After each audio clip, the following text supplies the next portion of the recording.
오늘 말씀은 구원받은 성도는 교회를 사랑해야 합니다라는 말씀으로 말씀을 전하려고 합니다.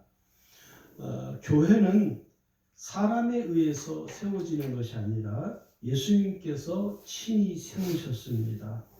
그러므로 여러분, 교회를 사랑하는 것이 곧 예수님을 사랑하는 것이고, 예수님을 사랑하는 것이 곧 교회를 사랑하는 것입니다. 그래서 이 교회에 소홀히 하거나 무관심하는 것은 내가 예수님께 무관심하거나 소홀히 하는 것과도 같은 것이라고 보면 틀린 말이 아닙니다. 하나님은 지금도 예수님이 친히 세우신 교회를 통해서 역사를 하시고 계십니다.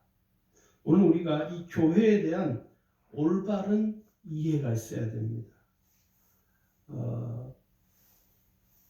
성도들이 이 교회에 대해서 올바르지 못한 또는 성경적이지 못한 이 생각을 가지고 있다 보니까 우리가 교회를 귀하게 여기지 못하는 그런 부분들이 좀 있어요.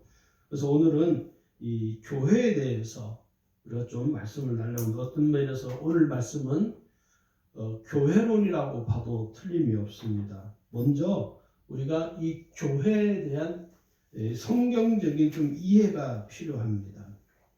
제가 이런 말을 써봤습니다. 교회는 세상에서 부름받은 하나님의 백성인 동시에 세상으로 보냄받은 그리스도의 제자이다. 저는 이 한 문장이 오늘 이 교회에 대해서 성경이 말하는 내용이라고 여겨져요. 여러분, 교회는 이 세상에 속한 것이 아니라 하나님께 속해 있습니다. 그러므로 교회는 이 세상의 어떤 단체와도 동일할 수가 없습니다. 그래서 이 세상에 속하지 않고 하나님께 속한 교회를 우리가 올바르게 알고 깨달아야 됩니다. 이 교회를 제외해놓고, 예를 들어서 교회를 등한히 하면서 신앙생활 하는 건요, 위험합니다. 그러니까 요즘은 없지만은 무교회주의자들이 있습니다. 소수예요. 이분들은 교회가 필요 없다고 생각하는 분들이에요. 대단히 위험합니다. 그래서 우리가 이 교회를 중심으로 해서 신앙생활을 해야 온전한 신앙생활을 할 수가 있습니다. 그래서 오늘 먼저 우리가 알고 있는 이 교회, 아마 여러분이 알고 있는 교회는 어떤 교회일까요? 그래서 오늘 저는 먼저 이 교회론을 좀 말씀을 드리려고 합니다. 교회는 어떤 곳인가? 첫 번째, 교회는 예수님께서 친히 세우셨습니다. 교회는 사람들에 의해서 세워지는 것이 아니라 예수님께서 친히 세우셨죠. 그러므로 교회의 주인은 사람이 아닙니다. 교회의 주인은 예수님이십니다. 오늘날 교회가 어려움을 당하는 이유가 세상으로부터 지탄을 받고 세상으로부터 비난을 받는 이유가 뭔지 아십니까? 교회가 예수님이 주인이 아니고 사람이 주인이 되어버렸어요. 그래서 교회를 개인의 어떤 사유화시키는 일들이 지금 우리 한국 교회 안에서 너무 많은 거예요. 우리 주위에도 너무 많죠, 사실은. 예를 들어서 담임 목사가 은퇴를 하면서 그 교회 후임자를 누구에게 물려주느냐면 그 아들에게 물려줍니다. 왜 그럴까요? 개인의 사유화가 됐기 때문에 그렇습니다. 자기의 소유물로 생각하기 때문에 교회를 내 아들에게, 내 자식에게 물려주고 싶은 거예요. 그러다 보니까 교회 안에서 어떤 일이 벌어집니까? 마찰이 생기는 거예요. 왜요? 교회는 자기가 세웠다고 생각합니다. 예수님이 세우신 것이 아니라 자기가 세웠다고 생각해요. 내가 세웠는데, 내가 개척을 했는데 너희들이 뭔 잔소리냐? 따라와라. 그리고 성도들도 어리석게 거기에 동조를 해서 그냥 묵인을 하는 것이죠. 마음이 불편하지만. 왜 그럴까요? 교회에 대한 성경적인 이해가 없기 때문에 그렇습니다. 그러다 보니까 오늘 교회가 세상으로부터 비난을 받을 수밖에 없다 하는 것이죠. 그래서 우리가 꼭 알아야 될 것은 교회의 주인은 누구라고요? 예수님이십니다. 사람이 마음대로 교회를 자기 마음대로 할 수 없습니다. 왜? 그건 교회의 주인이 아니기 때문에.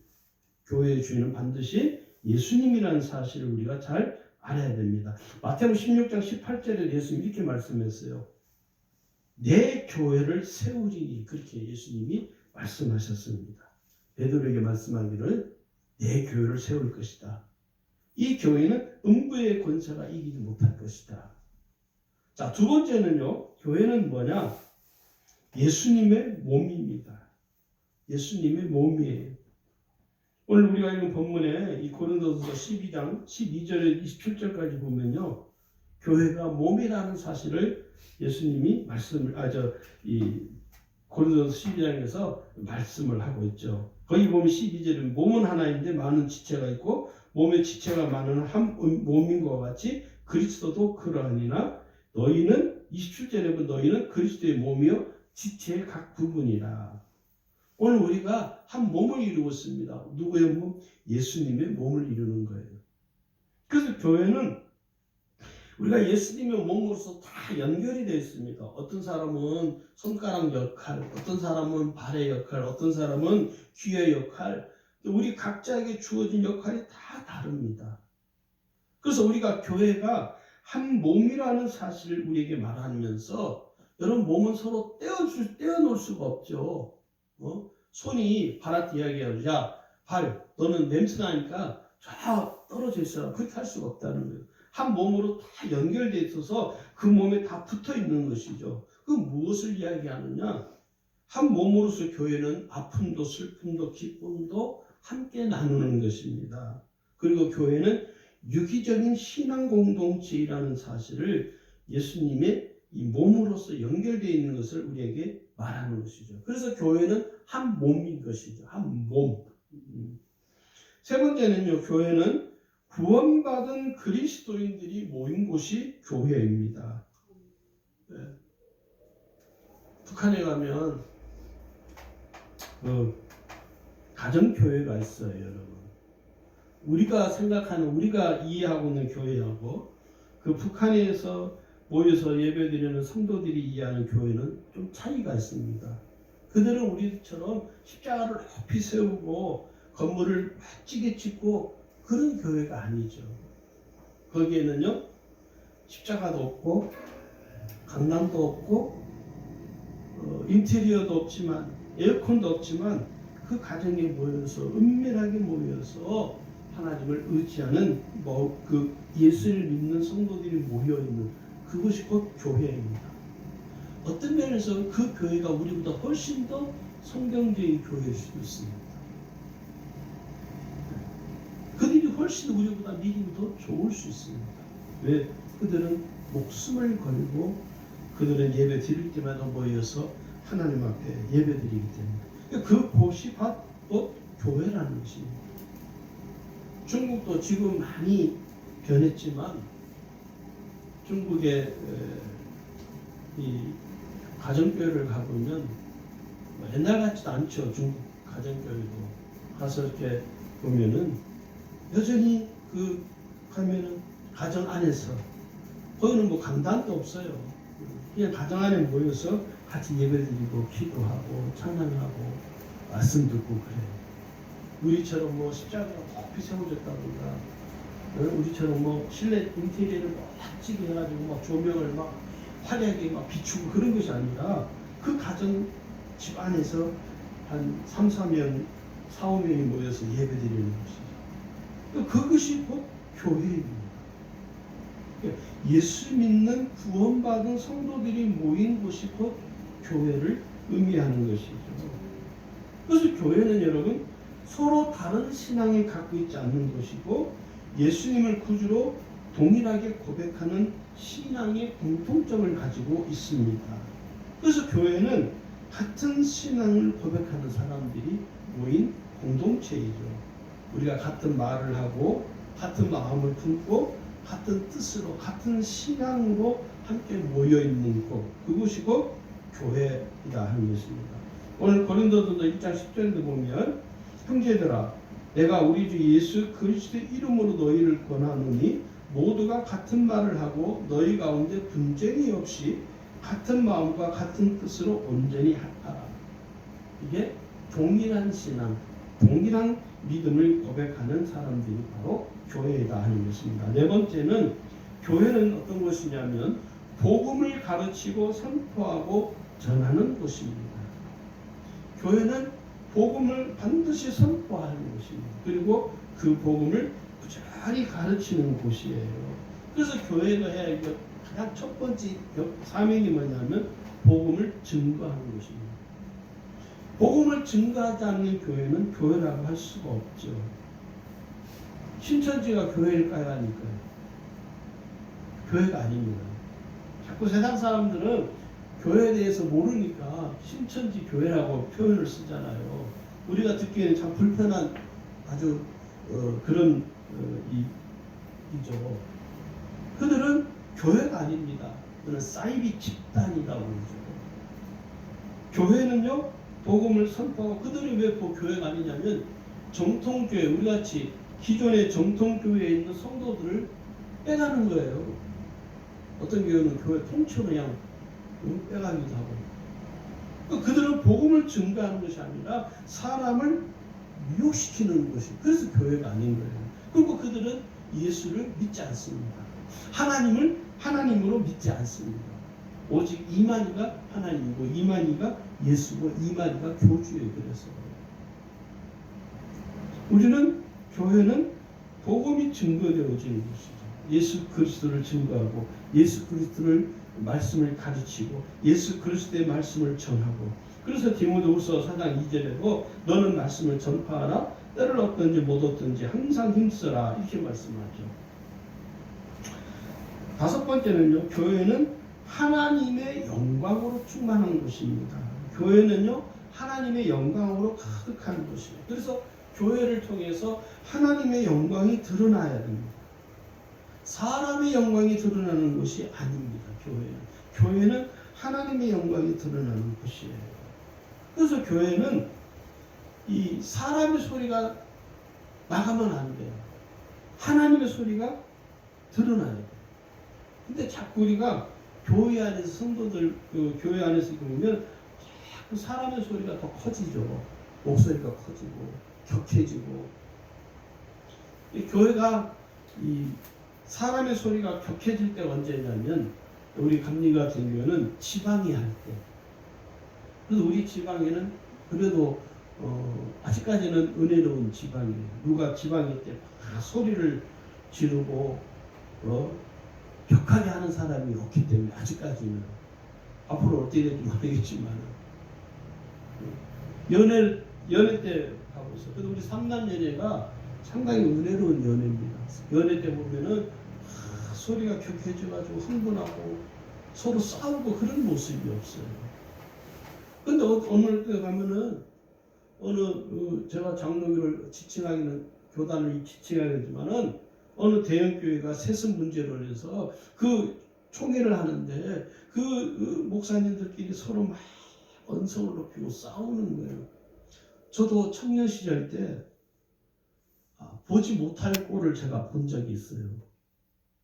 제가 청년 때 저는 그 교단 출신은 아니지만 저는 성교교 출신인데 제가 청년 때 목사님이 다른 교단의 목사님이셨어요.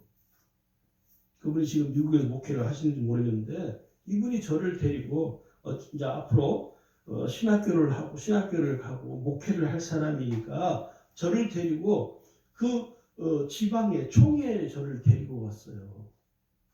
저는 다 처음으로 갔기 때문에 참 좋더라고요. 목사님들만 다 모여 있으니까. 그래서 처음 보는 이 총회하는 모습이기 때문에 저는 기대를 참 많이 했습니다. 왜? 목사님들만 다 거기는 평신도는 한 명도 없어요. 저 혼자만 평신도더라고요. 목사님들만 다 모여 있으니까 야, 은혜롭겠구나. 그런 기대감을 안고 우리 목사님 옆에 이렇게 앉아 있었습니다. 근데 총회가 딱 시작됐는데요. 제가 깜짝 놀랐습니다. 우리 목사님이 손을 꼭 빗으시더만은 그 의장이신 목사님을 향하여 막 욕을 하는 거예요. 삿대질을 하고. 그 의장 되시는 목사님이 한참 선배 목사님이세요. 제가 까무러졌습니다. 그런데 더 웃긴 거는요. 서로 그렇게 막 욕을 하고 서로 싸우면서 점심시간이 됐어요. 더 웃긴 거는 이해할 수 없는 거예요.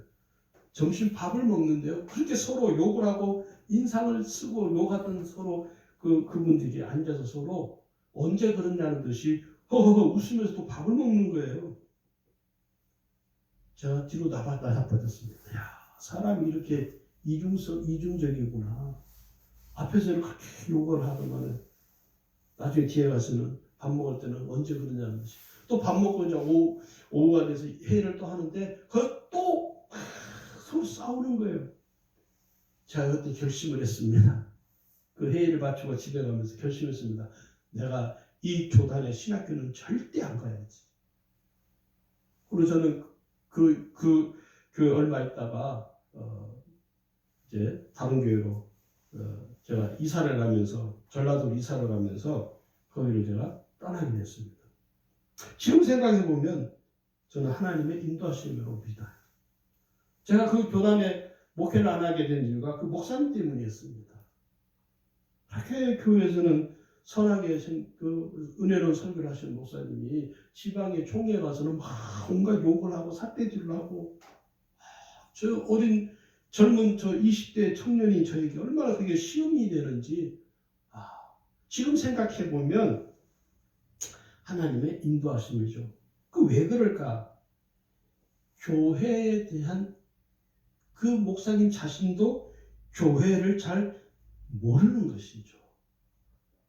사람의 소리가 더 커지고 이 소리가 더 커지면요 하나님의 영광은 그 사람의 소리 때문에 묻혀버리는 거예요. 우리가 항상 조심을 해야 됩니다. 교회는 여러분 하나님의 영광으로 가득해요. 할렐루야. 우리가 왜 교회를 사랑해야 되느냐? 제일 처음에 서두에도 말씀드린 것처럼 교회를 사랑하는 것이 곧 예수님을 사랑하는 것입니다.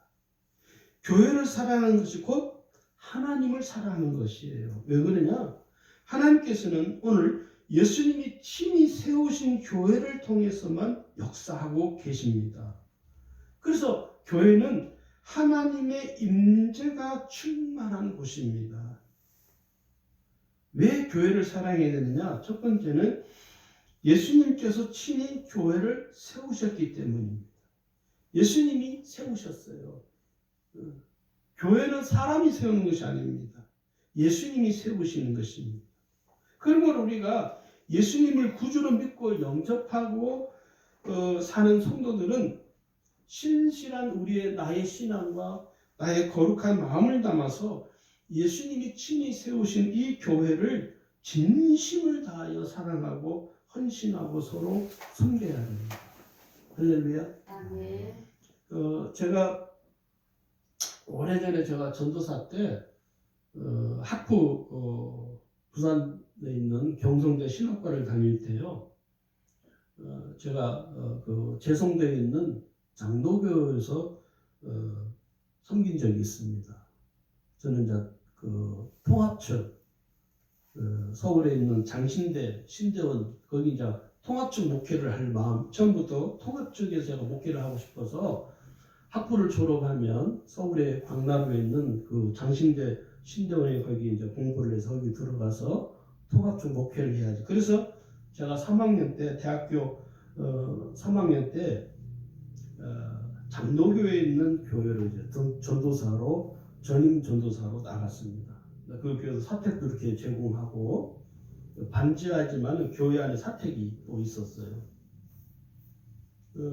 근데 거기에 제가 사역을 하면서 그 젊은 집사님이 한 분이 계셨어요. 그 집사님이 이렇게 보면 또 다 연세에 있는 권사님도 계시는데 제 마음에 제 눈에 유독 그 집사님이 남달라 보이더라고요. 교회를 향한 마음이나 또 교회를 생각하는 이런 마음들이 유달리 남달리 보였던 거예요. 왜 그런 이야기 하느냐면 제가 그 교회에 갔을 때 저는 그 교회가 이제 전도사를 구한다고 해서 갔는데 교인이 최소 한 100명 이상 모이는 교회인 줄 알고 갔어요. 근데 가서 보니까 교인이 10명도 안 돼요. 목사님 사모님 빼고. 한 서너 명밖에 없어요. 그런데 그 집사님이 젊으신 집사님이 계신 거예요. 근데 이 집사님하고 이야기를 하는 중에 보니까 제가 물어봤어요. 집사님한테. 아니 제가 집사님 제가 볼 때는 저는 이 교회 잘 몰라서 왔는데 제가 와서 이렇게 보니까 교인들도 그런다. 집사님 힘들지 않으세요? 그랬더니 그 집사님 이런 이야기 하십니다. 전사님 저는 사람이 교인이 한 명만 있어도 저는 이 교회를 사랑합니다. 제가 그 이야기를 들으면서 눈물이 좀 핑 돌더라고요. 사람들이 건물은 굉장히 큰 교회예요. 건물은 커요. 근데 예배드릴 때 보면은 우리 교회 이 공간보다 훨씬 큽니다. 교인이 얼마 없으니까 너무 썰렁한 거예요. 그래서 제가 그때 30대였으니까 나이 어린 이 전도사가 볼 때는 성도들이 많이 힘들겠구나. 그런 마음이 들어서 그 집사님한테 물어봤는데 그 집사님은 전혀 마음에 요동하지 않는 거예요. 그 왜 그럴까? 지금 생각해보면 예수님이 친히 세우신 교회라는 사실을 그분은 믿기 때문에 그런 것이죠. 여러분 교회는요 사람이 세워지는 것이 아니라 예수님이 세우신 것이죠. 그래서 예수님이 세우신 이 교회는 구원받은 성도들의 헌신과 사랑으로 세워져 가는 것입니다. 수많은 세월이 흘러가도 교회는 여전히 이 세상에 존재하는 것은 예수님이 세우셨기 때문입니다. 할렐루야. 두 번째는요, 교회는 살아계신 하나님께 예배를 드리는 거룩한 성전이기 때문에 우리는 교회를 사랑해야 됩니다. 교회는 여러분 거룩한 신앙과 신실한 신앙 고백을 통해서 하나님께 날마다 예배를 드리는 곳이죠. 우리가 요즘 이 시기가 지금 예배에 대해서 많은 성도들이 혼선을 빚고 있죠. 교회들이. 그래서 뭐 대형 교회들은 뭐 우리보다 훨씬 뭐 사람들이 운집해 있으니까 이 밀집된 공간 안에서 예배드리는 것을 좀 자제해달라 이렇게 정부가 나서서 할 수밖에 없는 거죠. 이 상황 자체가. 근데 또 그것을 빌미로서 많은 대부분 성도 그런 일은 없겠지만은 혹시라도 예배를 드리는 것에서 소홀히 한다면 그 신앙은 잘못된 신앙이라는 것입니다. 네. 하나님이 오늘 이 시대 속에서 지금 상황 속에서 내가 어떻게 예배를 드리는 것인가 우리가 그것을 잘 깨달아야 된다 하는 것입니다. 선한 목자교회 유기송 목사님 설교 중에 그 부목사 그 목사님 비서실에 있는 전도사님이 글을 쓴 것을 페이스북에 제가 봤는데 그 이야기 골자는 이거예요. 군대를 갔는데 그때 당시 메르스가 이 확산이 될 때 그 전도사님이 일본에 군대에 들어가기 전에 일본을 다녀온 거예요. 그래서 군대에 입대하면서 군대에서 이렇게 기록을 할 때 일본에 다녀온 병력을 쓰니까 그 군대에서 바로 외국을 다녀온 병사들은 전부 다 격리를 시킨 거예요. 가지고 와가지고 대대장이 와서 중대장이 와가지고 아무데도 가지 마라. 주일이 되면 저는 교회를 가야 되는데 안 된다. 갈 수 없다. 그래가지고 이 전사님이 격리가 됐대요.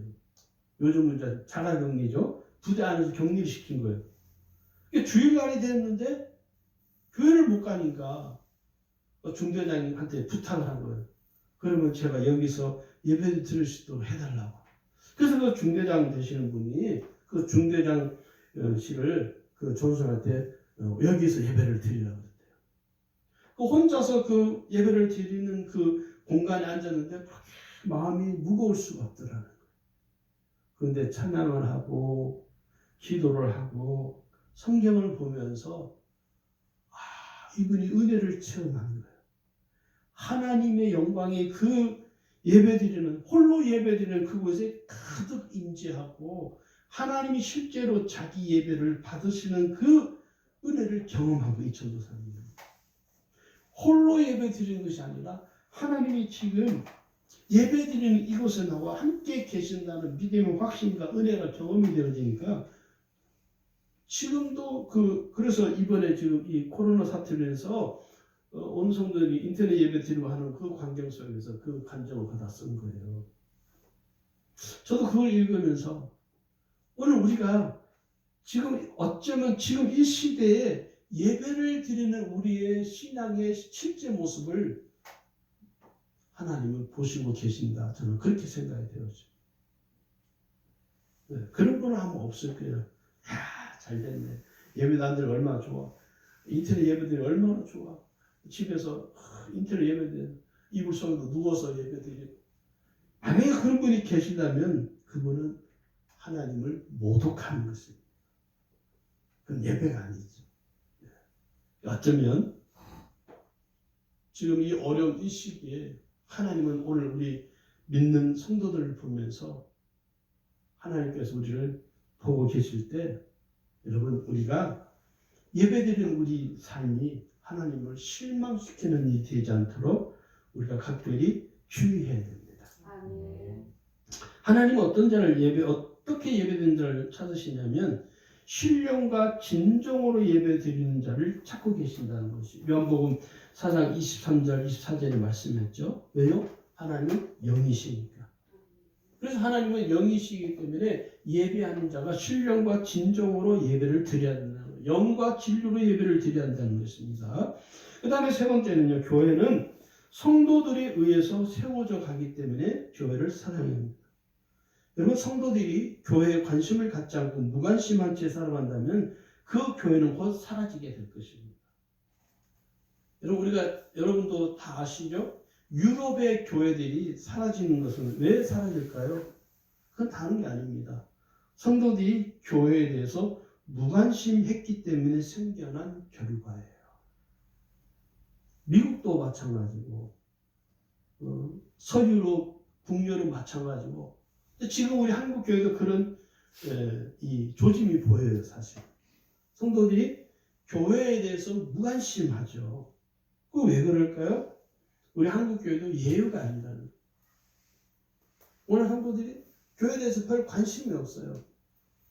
제가 우리 교회 처음 왔을 때 이 여름 제가 4월 달에 왔는데 5월 12일부터 주일에 강단에 서서 예배드렸는데요. 6월 달 7월 거의 다 돼갈 때 장마가 시작됐어요. 장마가 시작되니까 지금은 양옆에 있는데 교회 옆에 주변에 원룸이 다 빽빽하게 서셨습니다. 그때는 호벌판이었습니다. 우리 교회 옆에도 집들이 하나도 없었어요. 뒤에 집 있고 옆에 집 하나 있었고. 근데 장마가 셨는데요. 아침에 새벽에 나와서 기도하려고 보니까 여기 바닥에 물이 흥건해. 그래서 사모 둘이서 양동이로 물 퍼내고 그랬거든요.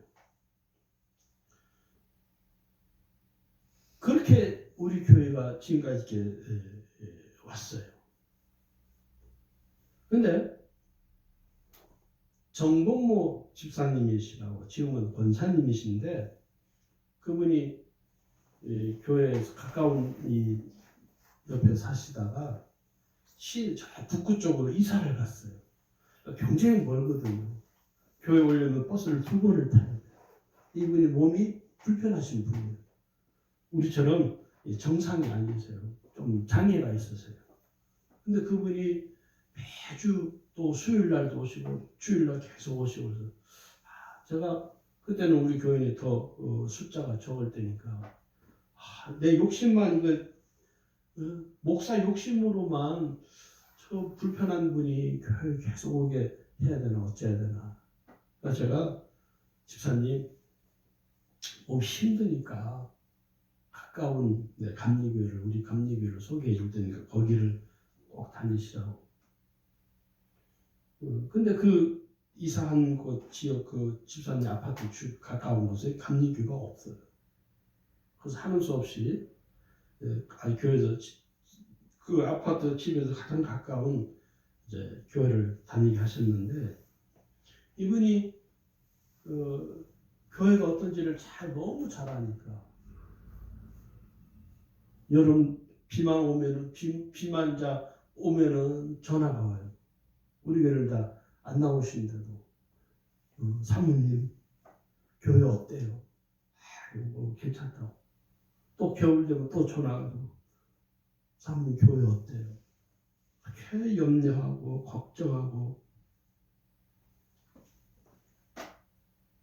그런 성도들에 의해서 교회는 세워져 가는 거죠. 왜? 그분은 예수님을 사랑하듯이 교회를 사랑해요. 그리고 항상 교회에 대해서 관심을 가지고. 그러니까 우리 교회 이제 예배를 안 나오고 이제 못 나오시고 이제 다른 교회 신앙하시는데도 한 몇 년 동안 오랫동안 틈틈이 전화하고 사모님 잘 지내십니까? 목사님도 잘 지내십니까? 틈틈이 전화 오시고. 그게 관심이죠, 관심. 그러니까 교회를 향한 그 관심이 누구에게 관심이냐? 예수님에게 관심을 갖는 것이죠. 그래서 이런 성도들에 의해서 교회는 더 강건하게 세워져 가는 것입니다. 할렐루야. 오늘 여기 보면요.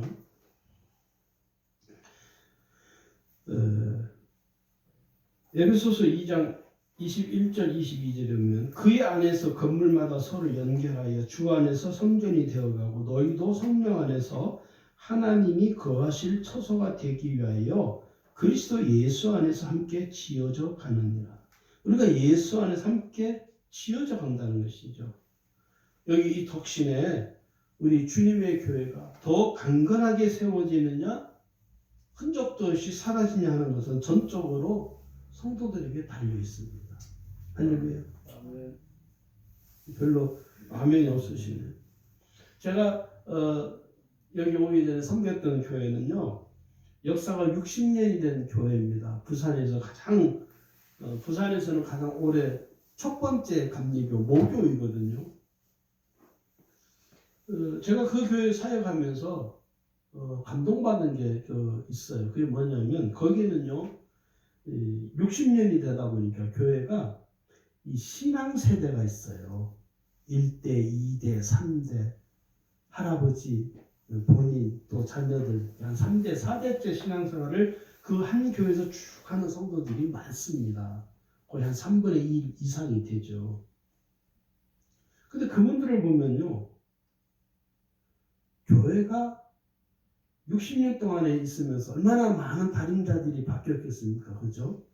그런데도 그분들은 달임자가 바뀌어도 끄떡이 없는 거예요. 그게 역사가 오래된 교회의 전통입니다. 그럼 무슨 말이냐? 교회는 목사에 의해서 세워져 가는 것이 아니라 성도들에 의해서 세워져 가는 사실을 그 교회가 증명하고 있는 거예요. 할렐루야. 그러니까 흔들림이 전혀 없는 것이죠. 교회가. 더 굳건하게 교회가 세워져 가는 것입니다. 네 번째는요. 우리가 왜 교회를 사랑해야 되냐면 하나님께서 교회를 통해 영광을 받으시기 때문입니다. 하나님의 영광으로 충만한 곳이 교회예요. 그래서 우리는 교회를 하나님 앞에 교회를 통해서 하나님의 영광을 우리가 경험하게 되는 것이죠. 그래서 이 교회가 존재하는 것은 하나님의 영광을 세상에 드러내기 위해서 존재하는 것입니다. 교회는요, 사람의 영광을 드러내는 곳이 아니라 오직 하나님의 영광을 드러내는 곳이 되어야 됩니다. 사람이 하나님의 영광을 가로채는 일을 해서는 안 됩니다.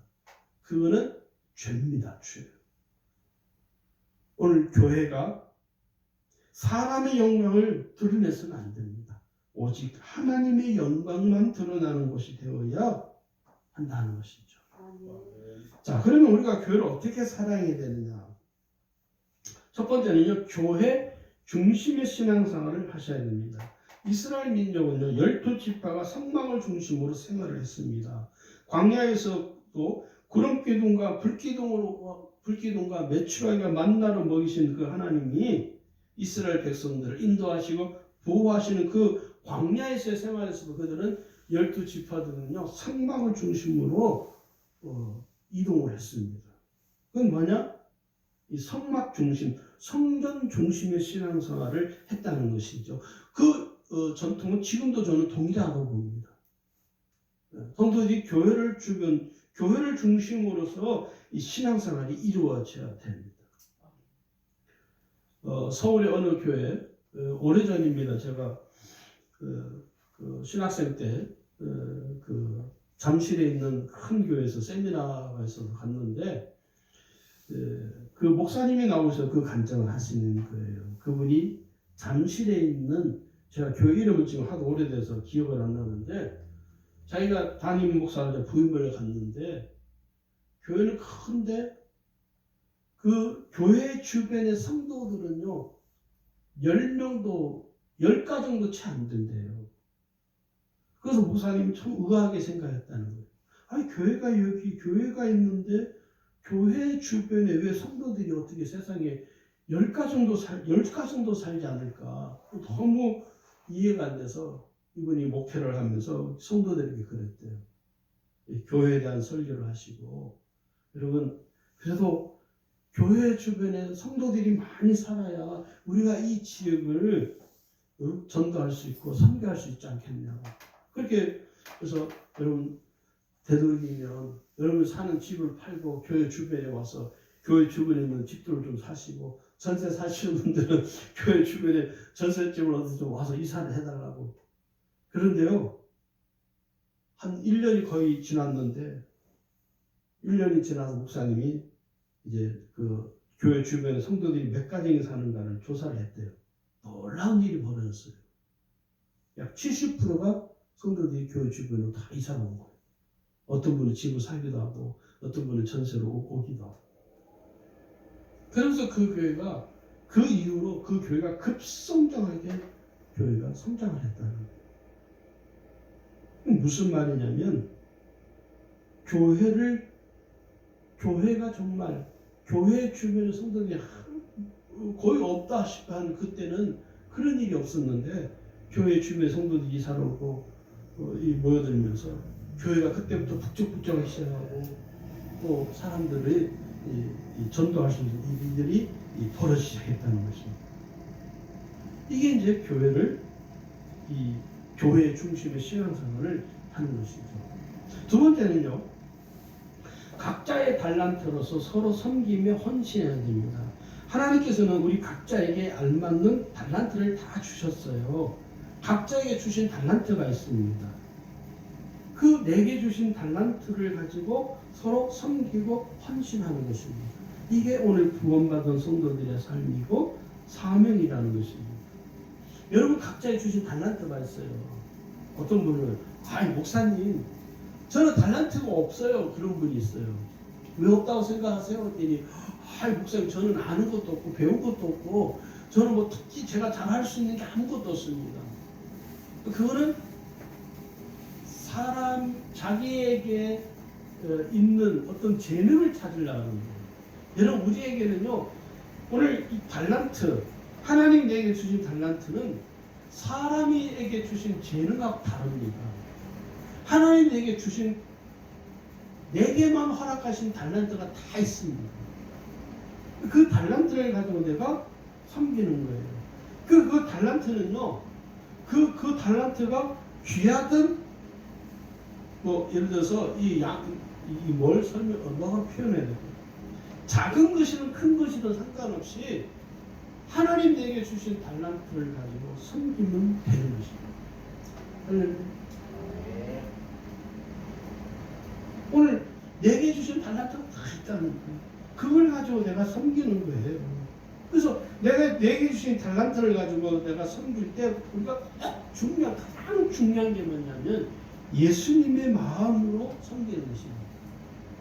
빌립보서 2장 1절에서 11절에 보면요, 예수님의 마음을 세 가지로 함축을 해요. 첫 번째 마음이 뭐냐면 마음을 같이 하는 것입니다. 마음을 같이 하는 거예요. 그리고 두 번째는요, 겸손한 마음으로 섬기는 것이고, 세 번째는 남을 나보다 더 귀하게 여기는, 낮게 여기는, 사람을 얕잡아 보는 것이 아니라 나보다 다른 사람을 더 귀하게 여겨주는 거예요. 이 세 가지 마음을 품으면 이건 예수님의 마음이라고 해요. 자, 그 다음에 세 번째는요, 교회에 충성해야 됩니다. 우리가 교회를 위하여 충성하는 것은 신앙심으로 하는 것이죠. 오늘 여기 고린도전서 4장 2절에 뭐라고 하냐면, 그리고 맡은 자들에게 구할 것은 충성입니다. 우리가 충성하는 마음을 갖는 것이죠. 네 번째는요, 믿음이 연약한 자를 돌아봐야 됩니다. 어떤 성도들이 믿음이 성숙하지 못하거든요. 어떤 사람은 믿음이 성숙한 사람이 있고 믿음이 성숙하지 못한 성도도 있습니다. 그러면 믿음이 성숙하지 못한 성도를 믿음이 성숙한 성도가 서로 잘 이렇게 돌아봐요. 돌아볼 때 꼭 조심해야 될 게 있습니다. 가르치려고 하면 안 돼요. 근데 대부분 성도들이 믿음이 조금 성숙한 분들은 믿음이 연약한 성도들 볼 때 자꾸 가르치려고 자기가. 그건 교만 안 돼요. 가르치면 안 돼요. 내가 믿음의 본을 보여주지 못해요.